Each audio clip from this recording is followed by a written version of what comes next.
Erokamano Nyakwaramogi kuom keto Ramogi TV waikore makare gi weche manyien mag migago mabiro ni kawuono ni, to mokwongo wawinjane mago mawamiyo pek.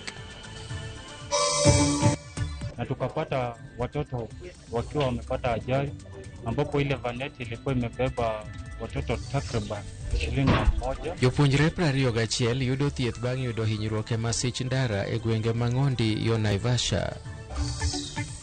Wanaingia kwa masoko, wanapigia watu kelele, hawauzi nyanya, hawauzi kuku, hawauzi chochote. Wameenda huko na malautipika kupigia watu kelele. Jatend piny William Ruto oseo jogo mowacho ni londo piny e gwenge ka giwacho ni ok oti mar ni mago gin mana miriambo kod koko. Advantage mar ni puothe gin magwa wawegi. Koro mano miyo wanyalo dhi e puothi gi pesa matin ma in go, koro dhi golonwa wich kut mar dhier mondo wabed jok man gi pesa e lwetwa mondo wachiem maber, wadag ngima maber. Jopur malo Akuja geno ni kar pur nero ibiro tiek loso tok piny owacho chiwo pok mar omenda maromo siling bilion 10.8 ne chenro mag keyo pi e puothe.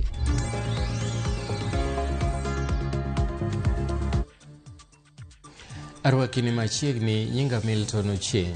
Jopuonjre 21 medo yudo thieth mopogore opogore e osiptal ma Naivasha Sub-County tok masira mar apaya mane giyudo bang' kane giwuok e tuke mag adhula.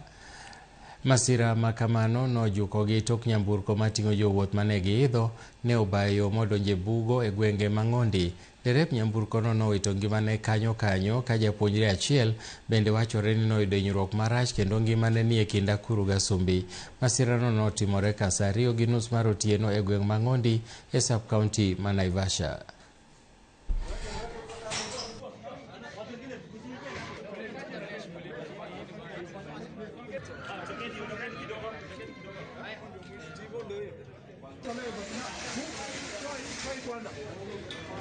Tulisikia watoto wakipiga nduru ambapo tuliamka na sote kukimbia mahali ajali ilifanyika, na tukapata watoto wakiwa wamepata ajali ambapo ile vaneti ilikuwa imebeba watoto takriban 21, na tukaweza kuwatoa tukiwaweka kwa gari na tukawakimbiza pale Naivasha level 5. Tulikuwa tumeenda game ya ocha ya shule.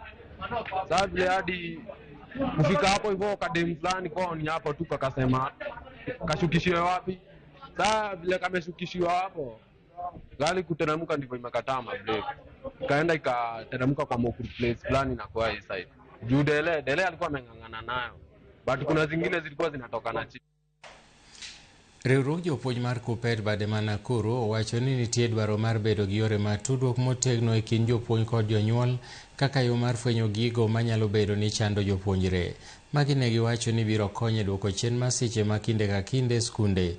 Ne giloso e kinde manyasi mar alam mar ringre 15 e kind 16 mag jopuonjre mag sikul nyiri ma utumishi manowito ngimagi e masicha mach jumbe 3 mokalo. Ni wakati gani sasa imekuwa kwamba walimu wamekuwa maadui wa wazazi? Zamani kulikuwa na Parent Teachers Association. Ilikuwa kwamba tunatembea pamoja kuweza kutembea na watoto, kuweza kudirect hawa na guidance na mambo mengine. Kwa hivyo tunarai wazazi wale wanapiga walimu katika social media, katika media zingine. Tunawarai wazazi wajua kwamba sisi bado ni wale walimu ambao tumekuwa tukitembea na watoto wao kutoka grade 1 to grade 9, now to junior school, to secondary school. This is not just a moment of national conversation.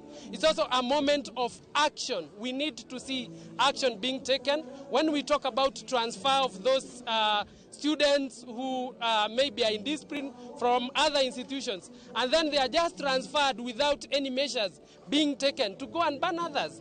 We feel that the government has failed in its responsibility. We would recommend the approved schools to be strengthened so that at least such students can be taken to those schools. What is happening, the unrest that is happening to our schools, I think it should be a responsibility to us as the society, that we should take this as parents. What does your child do where there is a peer pressure attitude? What can he do? What can he control? And what can he not control? Jatend piny William Ruto wuok tumosuo kod kweth maketo sirikal tesre masiko ka kwedo sirikande kowacho ni sani oketo maine chwalo chenro mag dongruok e kor gwenge duto ma pacho ka. Kolosi alap mambalereny ma Masinde Muliro e kaunti ma Kakamega e kinde nyasi ma sidho riwruok saga mar Shirikiana, Ruto nonyiso kweth mapinge mondo mi owe goyo koko manono kendo nyisogi ni sirikande osechwalo chenro mag dongruok e gwenge mag imbo mar Kenya moriwo chiro kembe mag sukari. Bende nojiwo jopiny mondo donjre riwruok mar saga mabiro konyogi e kungo kendo ting'o malo yuto magi. I have a simple message. This circle belongs to you. Join it, save in it, borrow responsibly from it, protect it and own it. Nyinyi ndio wenye hii sako, na mimi nataka niwahakikishie upande wa serikali tutafanya bidii kuhakikisha ya kwamba vile zingine zote zimefaulu na hii ya Shirikiana pia itafaulu. Wanaenda huko kanisani, hao si wa members wa kwaya, sio wahubiri, hawatoi shuhuda, ni watu ya kwenda kusumbua watu kanisani. Wanaenda huko kwa mazishi, hata hawajui nani amekufa, anaenda kupigia watu kelele huko. Na ndio mnasikia wanatangatanga huku, hakuna kitu imefanyika. Hakuna kitu imefanyika. Sijui nini. Kwanza walianza wakasema ya kwamba yale mambo huyu William Ruto anasema hayawezekani. Si walisema huko? Wakasema ati Ruto ni muongo. Sasa mimi nataka niwapashe wakuje hii Western Kenya, tuwaambie ile mumias ilikuwa imekufa, sasa imeamuka. Jotelo motenore kod piny owacho nodhi nyime kod seyo jatend piny machon Uhuru Kenyatta kuom mano ma giwacho ni en nyayo siasa mag akwede e pacho ka. Kotelnegi kod spika mar od bura mamalo Moses Wetangula, jatend kweth od bura mathoth Kimani Ichung'wah kod jating' ndai mar jatend piny Faruk Kibet ne giwacho ni tend Uhuru ne odwoko piny Kenya chien momiyo oonge gi ratiro mar seyo chenro mag jatend piny William Ruto. Jotelogo ati sasa huyo ndiye anakosoa serikali yenye iko. Na nataka nimuulize ndugu yangu Uhuru Kenyatta, wewe ulikuwa rais, ukaharakisha mambo ya CBC, haukuwa na mpango watoto wataenda wapi. Uhuru Kenyatta, ukajua tulikuwa na shortage ya walimu 1116 kwa Kenya. But you never cared to employ teachers. In your 10 years, you employed less than 20,000 teachers. William Ruto has employed 100,000 teachers, and by next year he will have employed 116,000 teachers to cover the entire shortage of our teaching staff in the country. Sasa yeye anazungumza tu mambo ya mlima. Hata juzi nilisikia akisema, wanataka kumaliza watu ya mlima. Sisi kama wa Kenya hatuna haja na kiongozi mwenye anahubiri ukabila. Tunataka mtu ukiwa hapa, ukisikia mtu amepigwa bomu kule Mandera, unasikia uchungu kwa sababu ni Mkenya mwenzako. Ukisikia mtu amezama Lake Victoria mvuvi, unasikia uchungu kwa sababu ni Mkenya mwenzako. Hiyo ndio Kenya tunataka. Na mimi nawaomba kina mama, vijana na wazee hapa Ikolomani na Western kwa jumla, tujihami, kujipanga. Sisi tutakumbatia yule ambaye anatuletea maendeleo na kutoka tupate uhuru. Yule mtu ambaye amelimbikiza analeta maendeleo ni Rais Ruto. Jopur mag lowo kujalo irrigation scheme sub-county Manyatike geno ni piny owacho dhi medo gedo mar kar purno katiyo kod bath omenda maromo bilion 10.8 moket thenge ne migawo mochung' ne chenro mag pur kod keyo pi e puothe ma ong'ere kaka irrigation e hik omenda 2026-27. Jafwambo marwa e kaunti ma Migori George Juma nigi ler mathoth. Higni maromo 12 osekalo nyaka ne chak gedo mar kar pur ma iolo pi e puothe e sub-county Manyatike. En kar pur ma bende osekelo ber mathoth ne oganda gwenge mag Nyatike kod kaunti ma Migori mangima e wechego mag pur. Thoth oganda mowuok e sub-county Manyatike kod oko mare sani nweng'o margi omedore ka chenro mag dongruok mopogore opogore bende osenenore nikech biro mar kar pur malo kuja irrigation scheme. Machako makakani michendo makakani wasenone gi nonro mamalo kata kwa tere lab wayudo ni mchele ma ober nikech chemicals mang'eny ok watigo kuome kendo wayudo ka ngima ma entiere go en ngima man kare ebe momiyo kata ywanwa welo moko mondo bi koyudo ka samoro mondo wati kata gi mbolea bags 8 watiyo kata mana gi mbolea bag 2 to mano ne japur mano en input maber kendo kelo profit maber kendo chale chieka matek to king'iyo production cost dhi biro malo makoro yuto mar japur dok piny mae kwayo marwa ni jo sirikal nenwa uru wang' maber Kada bed ni ber ma koni kod koni koro osenenore ma okel kod Carrefour ni malo akuja irrigation scheme lek ma jodak igego mag Nyatike ma osebedo kuom kinde malach koro pok ochopo.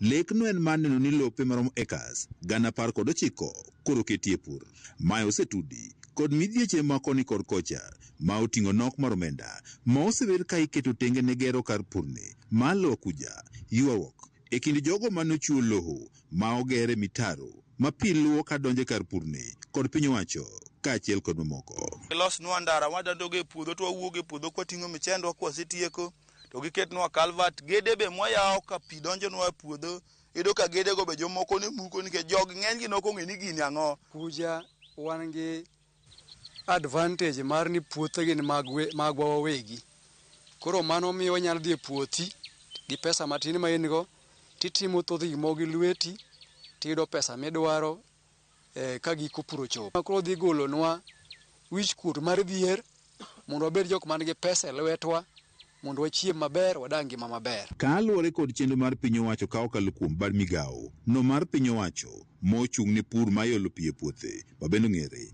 kaka National Irrigation Authority, Carrefour ni nitiere kod lowo maromo acres 19,000. Kata kamano lipot yang ni mana acres maromo 1,500 emoseketi chenro mag pur e Carrefour ni malo akuja. Wagombo ni tim gik mang'eny mondo obed ka schemes moko nikech oduong' ka koyaw maber mo yawe ka kwaparo kaka noselose structure mare kaka nogor.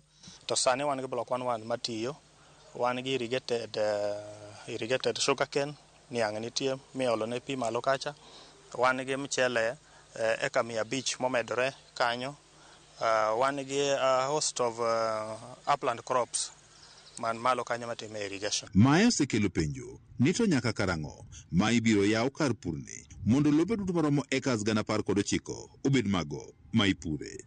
E chakruok mar higa 2015 chenro mopogore opoge mar medo yaw Carrefour ni malo akuja ne onenre ka dhi nyime. Kata kamano jopur ka otele kod jakom margi Okeo Remo ma osebedo kod geno mar medo yudo kuonde pur wacho ni chenro ni sani koro pod ochung' to ok ging'eyo gimomiyo. Structural works ok osebedo maber to the government to nigi the heart kendo the government waneno ka nigi positive attitude towards Luo Akuja gin gi chuny. Function works mane owach ni winjo time block 1-2 block 1-2 en bala kia Okenge kakore cheka Lara ichiko Yondiwa icho ibodhi yoke buon. Kata kamano maneja mar Luo Akuja Irrigation Scheme Isaac Munga wacho ni chenro mar medo yaro Carrefour ni mar Luo Akuja oko kwamo to sibir ka itime e kidienje ka kidienje.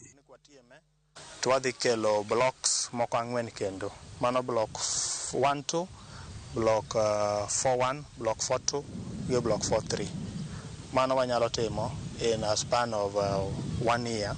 Munga wacho ni nyaka sani chenro mopogore opoge mag gedo mar Carrefour ni manyalo kawo omenda bilion 1 dhi nyime machiegni. Piny nyaka ng'e en ni project nigi procedure ma nyaka luw. There's a very good will from the president mondo mi otim expansion and waseyudo approval mar timo expansion. E budget mar hik omenda 2016 nyaka 2017 omenda mar bilion 10.8 oket tenge mar jolo chenro mar pur ma iolo pi e puothe kata irrigation kod dho ngere. Ka kuom omenda mar bilion 1.1 idhi tigo e loso kuonde ma pi luwo ma oting'o mitaro e kuonde ma ipuregi. Omenda maromo bilion 1.8 oketi tenge mar medo gero kuonde purgi madongo ma dho ngere bende dendo kaka large scale commercial irrigation development. Omenda maromo bilion 3.3 oket tenge mar jolo kuonde pur ma iolo pi e puothe kata irrigation scheme ma itayo kod oganda ma bende ong'ere kod dho ngere kaka community managed irrigation scheme. E budget ni mar hik omenda 2016 nyaka 2017 omenda maromo bilion 3 oket tenge ni kuonde purgi ma itayo kod piny owacho ma bende ong'ere kaka public irrigation scheme ka bende omenda maromo bilion 1.8 oket tenge mar chiero kuonde pur e gwenge motwo kata mayudo koth kidam. George Juma, Ramogi TV, Migori. Magi gin weche manyien mag migago. Wadhi e yweyo matin waduogo bang' thuolo machuok.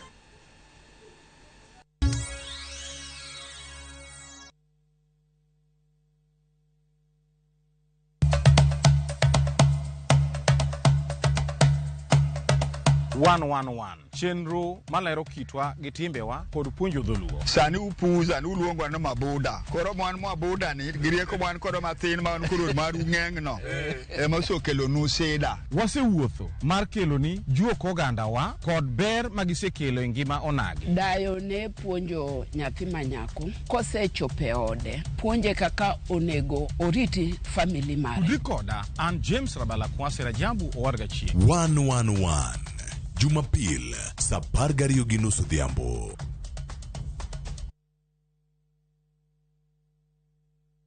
That girls trip you keep talking about. Yeah, this is it. 3 nights in Diani from 37,000 Kenyan shillings via SGR. And low season is actually the best time to go. Walking barefoot, taking photos, laughing, those small moments that just happen. Spend the day how you want. By the pool, at the beach, just enjoying the space and each other. It's not even about doing too much. It's the kind of memories you carry with you. Let's make it out of the group chat this time. Call 0703-254-254. View Travel. Dream, explore, discover. En wach mane nyamalo? Nyoro gotieno. Aneno bondo kawuok iru Pamela ka. Okay. Nene koro. Kore wetur gi gite kenda yawa. Chuny maler. Inigeni chuny maler tingo gik mang'eny to kungur. We are safe in your hands. Nathi wadaka thieth maber. Koro kik wi dangni. Hero kamano. Akwan. En ang'o? Halo nyathi.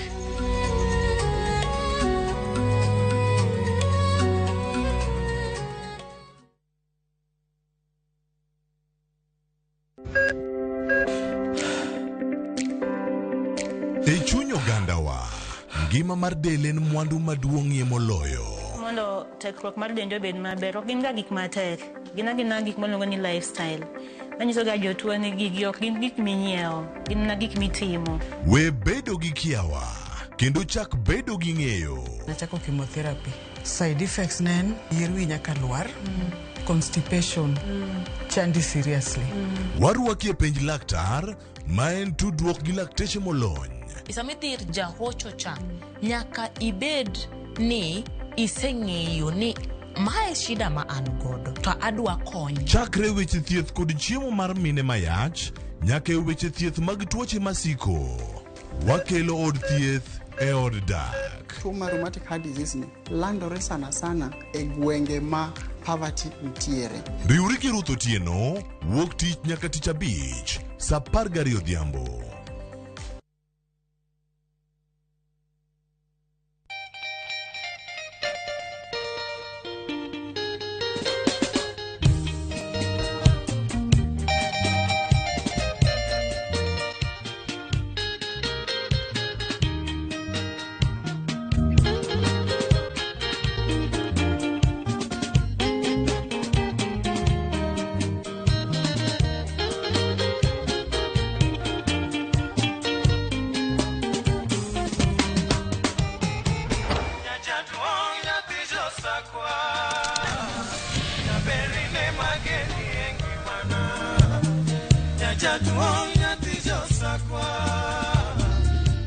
Radio Ramogi, kar chuny jaluo. Radio Ramogi.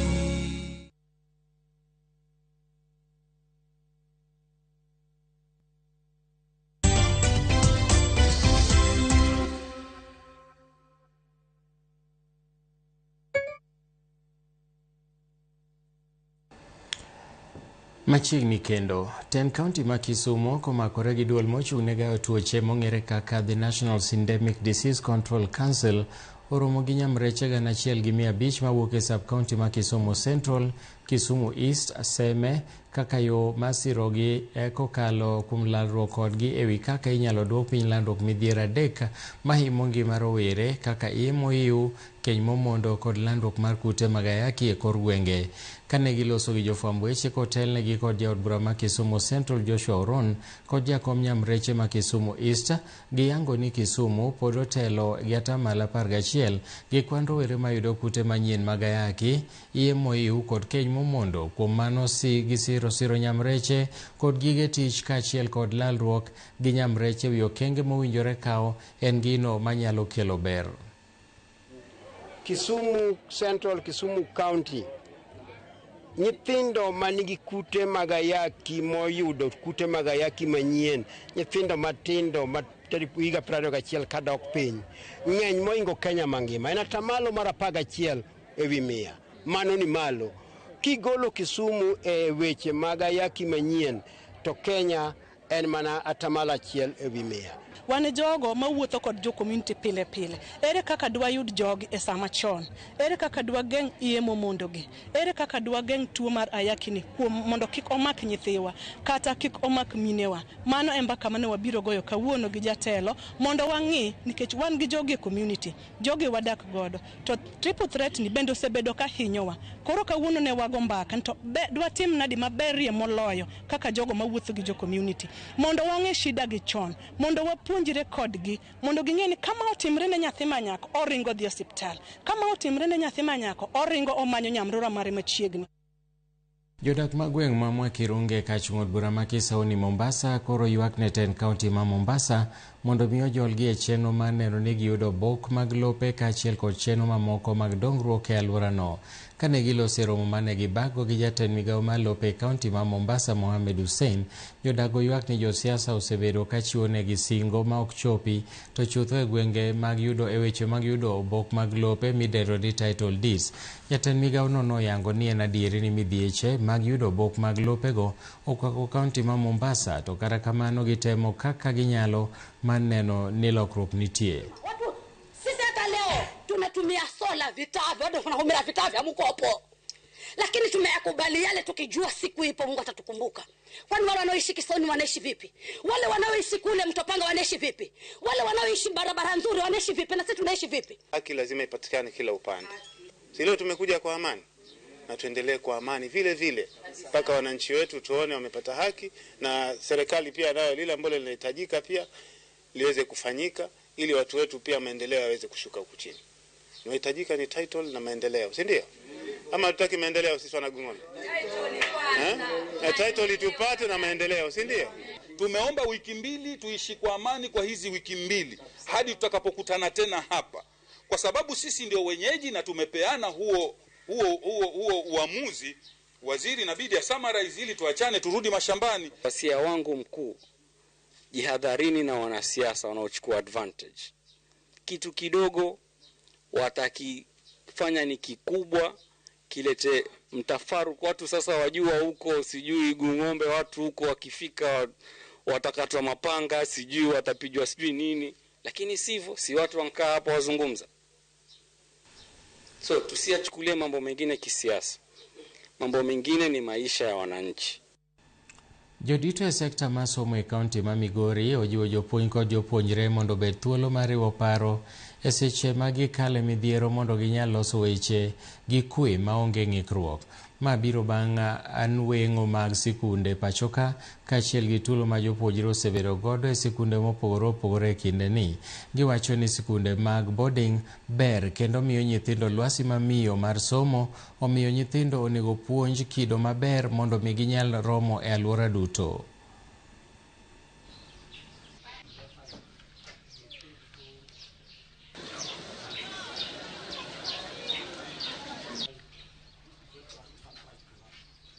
One of the things we do at St. Mary's Winjo is that we have enhanced dialogue with our learners. Enhanced dialogue means that after every 2 weeks, we have what we call Students' Baraza, together with all teachers and the principal, during which time we are able to consult, discuss freely, dialogue together, and get things that are a challenge to the school, whether they are in terms of long-term solutions, short-term or medium terms. The communication system is very straight. The students, whenever there's a problem, we believe that there's no problem that lack a solution. So when we have a problem, we raise it to the administration, and the administration responds to it positively. The best thing to be done to catch up with such issues, number one, our principals that are in school should be quick to respond to the students' problems or to the students' strategies, so that it can avoid quick action being taken by the student as like banning dormitories. I know very well that my parent is somehow not able to raise the school fees. Now me myself have been sponsored by the principal. Now me myself I'm used to calling up dialogues involving the students so that I may talk to them that you know very well that the principal is sponsoring a lot of us. So we should not ban the school. Jopiny mawuok e alwora ma Nam Lolwe mathoth ne tiyo gi nam e yore mag wuoth orwako gi lendo mane jatend migawo mar omenda John Mbadi okete bajet mar omenda 2026-27 mar kelo feri mar sirikal e nengo mar milion 150 e Nam Lolwe kod keto omenda maromo bilion 1 mar gero kuonde gowo mag feri, mbita kod sena e chula Mfangano. Jafwambo marwa e kaunti ma Homa Bay Ali Abich nigi ler mathoth. Nam yore mag wuoth osebedo ka tiyo gi feri kod water bus mag ji giwegi mawuok Mbeta kadhi e gwenge mamoko kod chula mopogore kama oting'o chula Mfangane ka chul bura ma Suba North ka jopiny alwora ma kono osebedo ka sundo mondo okelgi feri mar sirikal mar konyo ji e yore mag wuoth e alworano. Jatend migawo mar omenda John Mbadi e bajet mare ne oketo milion 150 mar nyiewo feri mar sirikal e Nam Lolwe kod keto bilion 1 mar gero kar gowo mar feri Mbeta kod Sena ka jodak e chula Rusinga ka otelegi kod Polo Kuku Miregi orwako biro mar feri no ka okoni en gima osegane kuom higni mathoth. E higni mokadho ka Kibaki ne nitie noseketa 100 million. Manyo Uhuru nitie miele no en sure ni oketa another 100 million e budget. To nokotimore. Wach feri nochakore chon. To sani makoro President Ruto owuok makendo yie kendo no promise no biro konyo jothurwa ka gi feri. Ma wawinjo ni 100 million osegol. Feri bende wawinjo ni gero Kisumo ma samoro giko higa ni nyalo biro mondo chak tich. Jopiny go wacho ni biro mar feri mar sirikal dhi konyo jiwo chenro mag ohala kaluwore kod chenro mag lupo ma osebedo ka dhi nyime alwora mar Nam Lolwe kod bende konyo tieko masiche mag nam ma ikelo gi wach tiyo kod yidhi mating'o jowuoth to chal mag richo. Ne wasewinjo ni feri dhi biro public ferry ma sirikal dwa golo ma dhi Mfangano. Koro bingni ne pok en gima ne pok oketnwa e tim. Koro wambe ne waparapara ni samoro en wach. To koro ka ne wawinje budget kaka achiel kuom gik madhi bedo mano some budget manokalo manyoro ne. En gima waduoko erokamano maduong' kendo en gima madhi kelo yot kabisa. Ng'eyo moka ng'eyo ni kaka public ferry ok ang'e ni dhi charge kata ji dhi bedo free. Bende giwacho ni feri mar jopiny ka okel to dhi medo ywayo wang' jolimbe mathoth ma osebedo ka timo limbe chula mopogore mantie alwora mar Nam Lolwe. E wach mar feri mane jatelo keto ni dwa miyo wa feri matero ji loka kendo duogo, aneno ka gino ber. Wasegombo wachno wambe wabede gi feri kaka jo Mombasa nego nikech Mbita ka Suba North gi Mombasa ema ntiere gi feri. Koro kombe wanyalo bedo gi feri mating'o ji machalo kaka daraja matero ji Uyoma kendo tero ji Sena. Waduoko erokamano maduong' nikech mano lek mane wasebedo go. Onego budh ahinya nikech en gima ne gise promise, sirikal ose promise. Koro onego budh ahinya nikech jopiny injore ng'eni gimoro amora en ga transport sana mondo mi ola dhi mbele en mana transport. Koro koyudo yot korka transport dhi konyo jopiny sana. Esechego bende telo mar Mbita Ferry Services ma osebedo ka jiwo yore mag wuoth e nam Lolwe wacho ni kata doko ni nengo mar mauta ni malo e pacho ka to gionge gi paro mar medo nengo wuoth e yor neno ni chenro mag wuoth e nam Lolwe ok obedo kod ng'ikruok. As much as the fuel is slightly too high for us, because of the public good and public interest, we have to sustain our business as much as we can. And despite the hike, we chose not to hike our prices also for us to make sure that we still get in touch and facilitate movement from one point to another point. Wach mar ferry mar jopiny e lora manam Lolwe osebedo sigana kuom higni mathoth ka jopiny moko Mbita kaende kaachiel kod gwenge mamoko molor nam Lolwe osebedo ka rito kuom higni mathoth. Kata kamano gin gigeno ni singo manogol kod jatend migawo mar omera John Mbadi e kinde manosomo bajet mar komenda manyien mar golo milion 150 kelo ferry mar jopiny biro kelo yot e weche mag wuoth kaachiel kod chenro mag ohala mosebedo ka dhi nyime e lora manam Lolwe. Ali Abich, Ramogi TV, Homa Bay.